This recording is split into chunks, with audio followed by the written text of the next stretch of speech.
मिरज कोल्हापूर रस्त्यावर महात्मा गांधी चौक पोलिसांची गांजावर कारवाई, एक जण अटकेत, एक जण फरार। मिरज कोल्हापूर रस्त्यावर राजपूत गार्डन जवळ महात्मा गांधी चौक पोलिसांनी गांजावर कारवाई करत तब्बल 2 किलो 300 ग्रॅम वजनाचा 57,510 रुपये किमतीचा गांजा पोलिसांनी एकाकडून हस्तगत केला आहे।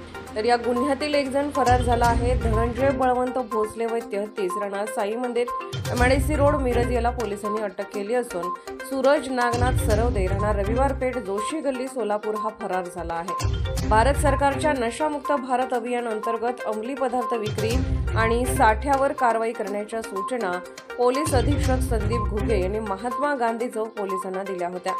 त्याच अनुषंगाने मिरजेतील कोल्हापूर रस्त्यावर राजपूत गार्डन जवळ एक व्यक्ती गांजा विक्री करण्यासाठी येत असल्याची माहिती मिळाली। मिळालेल्या माहितीनुसार पोलिसांनी सापळा रचून संशयित धनंजय भोसले याला ताब्यात घेऊन त्याच्याकडून सदरचा गांजा हस्तगत करण्यात आला। या सदरचा गांजा हा सूरज सरवदे राहणार सोलापूर याच्याकडून मागवून किरकोळ स्वरूपात विक्री करून वितरण करत असल्याचे चौकशीत निष्पन्न झाले आहे।